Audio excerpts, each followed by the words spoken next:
I would say your doctor's an idiot if he told you that you shouldn't take naps because they're not good for you, unless you have insomnia, in which case that's probably some of the best advice you've ever gotten.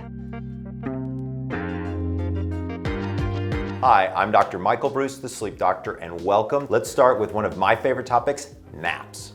I know there's a lot of sleepy people out there, a lot of sleep deprived people out there, and most people think, oh, if I nap, that means I'm lazy. I completely disagree with that. I think that people who are napping are probably pretty smart because they're increasing their overall energy levels. You know, when you look at these little bouts of sleep, how can they be beneficial or detrimental to our overall levels of energy? And so I really wanted to try to find a small time that people could, within a 24-hour cycle, get the most out of the napping, and that's where I came up with all the different kinds of naps. I'm going to give you a little brief description on each one of them.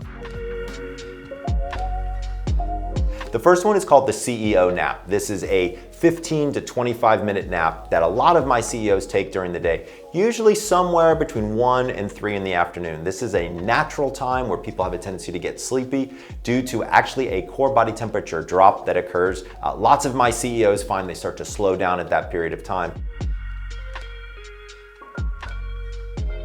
Taking a 15 to 25 minute nap gives them energy almost immediately. Don't go longer. You never want to go longer because that causes something called sleep inertia, which makes it very difficult to get back to the business.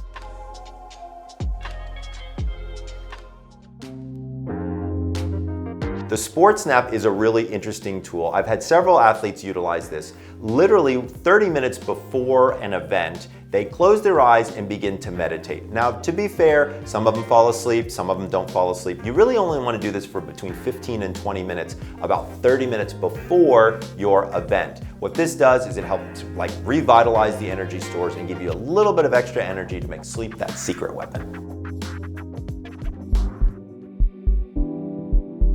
The new mom nap is a critical piece for all new moms, and here's why. The new mom nap is sleeping when your baby sleeps. A lot of new moms, when their baby's asleep, they try to run errands, they try to do household chores, things like that. This is not the time, especially during the first 3 months of the child being born, because a lot of children, difficult time falling asleep, which means mom or dad or both have been pretty sleep deprived during the day. So the new mom nap is to take a 15 to 25 minute nap, maybe even longer, depending upon how long your baby naps.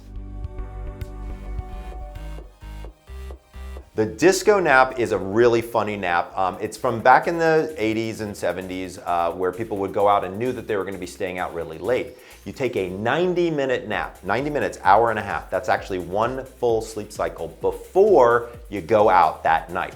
Why on earth would you want to do this? Well, you can't really bank sleep. However, if you're already sleep deprived and then you stay up really late, it's terrible. So what this does is it helps you kind of catch up a little bit on some of that sleep and know that you're probably going to be out late and probably be pretty sleep deprived.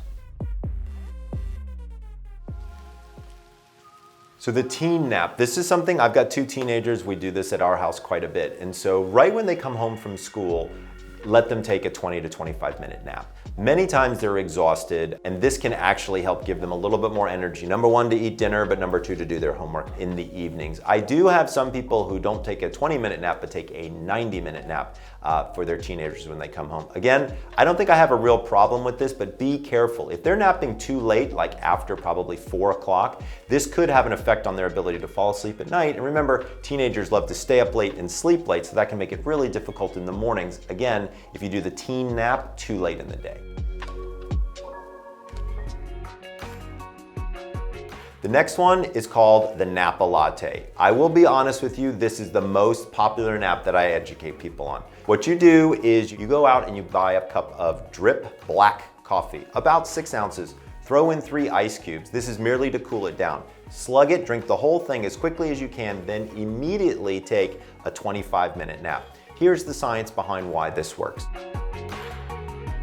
So it turns out that adenosine is something that's produced whenever a cell eats a piece of glucose. As adenosine accumulates in your head, you get sleepier and sleepier and sleepier. As you're getting sleepy and this adenosine is building up, you take that 25-minute nap, which erases the adenosine. The caffeine is waiting in the wings because you drank it just before you slept. It hits, you're good for 4 hours guaranteed.